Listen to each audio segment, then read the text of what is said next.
राहुल गांधी सोना का चम्मच लेकर पैदा हुए नेता हैं। उन्होंने जमीन पर घूमने का प्रयास तो किया है, लेकिन कुछ सीखा नहीं। जो इसरो है वो चंद्रयान के साथ राहुल गांधी को कहीं और लॉन्च कर दे कि भारत की जनता को उनसे मुक्ति मिले। आज तक जातीय हिंसाओं के नाम पर ही तो इन लोगों का शासन रहा है ना। लालू यादव जी ने 15 साल में बिहार को क्या दिया? पिछले 1 वर्षों में लालू यादव जी और नीतीश कुमार जी की युक्ति की जो सरकार बिहार में चल रही है, अकेले पटना में प्रतिदिन एक हत्या हो रही है। मणिपुर में जो सारा संकट है वो कांग्रेस के लोगों ने ही पोषित करके रखा है और बहुत देर इंतजार करने की जरूरत नहीं। अगले 1 आध घंटे में प्रधानमंत्री जी जब बोलेंगे तो इनको नानी याद आ जाएगी। राहुल गांधी जी आज तक मैच्योर नहीं हो पाए और राहुल गांधी को अभी बहुत कुछ सीखने की आवश्यकता है। मुझे नहीं लगता कि राहुल गांधी इस जीवन में बहुत कुछ सीख भी पाएंगे।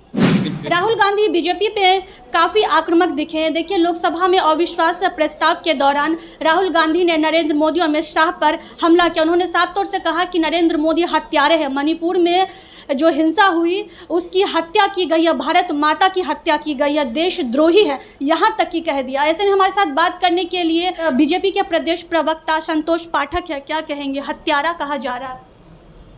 राहुल गांधी जी की मानसिकता पर भारतीय जनता पार्टी के लोगों को तो शंका थी ही। कल उन्होंने जिस वाणी का प्रयोग उन्होंने किया है उससे देश की जनता भी चकित है। इस स्तर पर काम करने वाला व्यक्ति, ठीक है, परिवारवाद के पोषक तत्व के रूप में उनको देखा जाता है, लेकिन इस स्तर पर आप सदन में कोई बात आप कह रहे हैं और आपकी वाणी में ना संयम है, न कोई शोभनीय तथ्य है, न आप प्रधानमंत्री के गरिमा का ध्यान रख पाते और न आपके देश के वास्तविक चरित्र का आपको अध्ययन है। राहुल गांधी सोना का चम्मच लेकर पैदा हुए नेता हैं। उन्होंने जमीन पर घूमने का प्रयास तो किया है, लेकिन कुछ सीखा नहीं।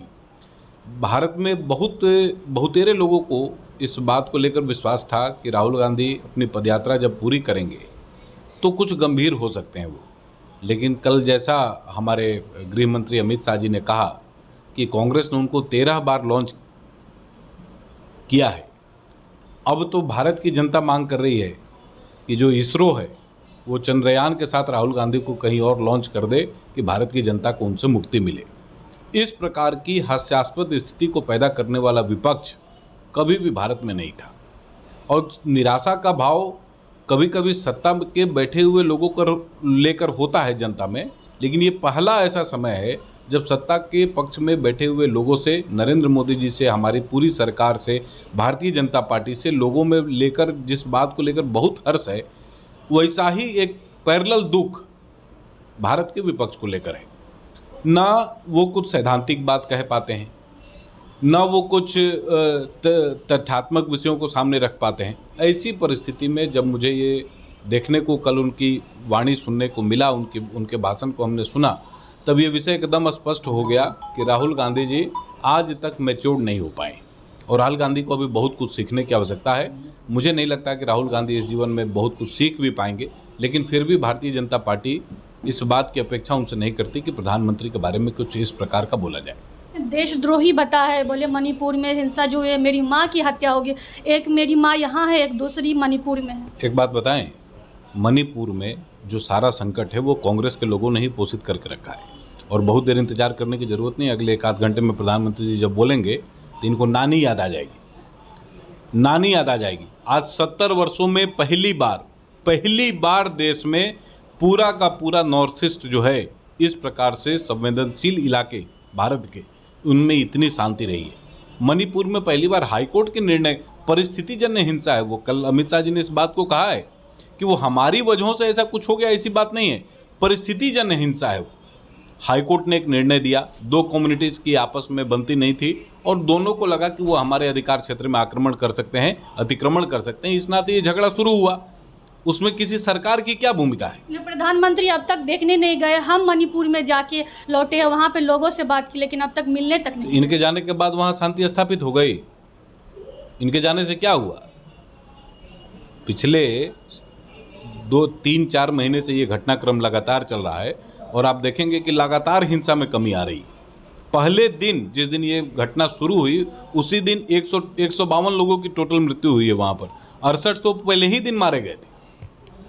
68 लोग पहले ही दिन मारे गए थे, माने आधे से ज़्यादा पहले दिन ही मारे जा चुके थे। उसके बाद फिर सरकार ने परिस्थितियों पर काबू किया और आज के डेट में छिटपुट हिंसाओं को छोड़कर मणिपुर में लगभग सब तरफ शांति है। सरकार ने हर प्रकार का प्रयास किया है। स्वयं गृह मंत्री जी 3 दिन 3 रात वहां जाकर रहे। हमारे गृह राज्य मंत्री नित्यानंद राय जी वहां पर लगभग 28 दिनों तक वहां पर रुककर उन्होंने काम करने का काम वहां पर किया है। तो हमने सरकार के स्तर पर कहीं कोई कमी नहीं रखी। इनको इस बात को जरूर सोचना है कि ये आग लगाने ना जाए। राहुल गांधी एंड कंपनी या विपक्ष का जो पूरा गठबंधन है वो जब निकलेगा तो आग ही लगाएगा।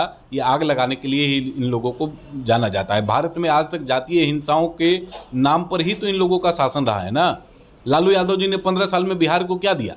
पिछले 1 वर्षों में लालू यादव जी और नीतीश कुमार जी की युक्ति की जो सरकार बिहार में चल रही है, अकेले पटना में प्रतिदिन 1 हत्या हो रही है। स्वयं बिहार के पटना के एसएसपी ने इस बात को कहा। तो आप ये जोड़ लीजिए कि अगर एक राजधानी के जिले में ऐसी स्थिति बनी हुई है तो आप सोच लीजिए कि इस पूरे बिहार में 38 जिलों में कैसी परिस्थिति, कैसी खौफनाक मंजर देखने को मिल रहा है। एक दलित के 100 यात्रा पर उसको लातों से, मरे हुए व्यक्ति को लातों से, जूतों से, घूसों से मारा जा रहा है। उस पर लोग पेशाब कर देते हैं, शौच कर देते हैं। इससे बुरी स्थिति है क्या मणिपुर में? एक महिला को सरेआम यहाँ पर नंगा करके पीटने का काम किया गया बेगूसराय में। उस पर कुछ बोलते क्यों नहीं है नीतीश कुमार जी और ललन सिंह जी और लालू यादव जी, तेजस्वी यादव जी और बाकी लोग? बिहार की महिलाएं नहीं हैं, मणिपुर की महिलाएं और भारत के दूसरे भागों में जो महिलाएं वो महिलाएं नहीं हैं।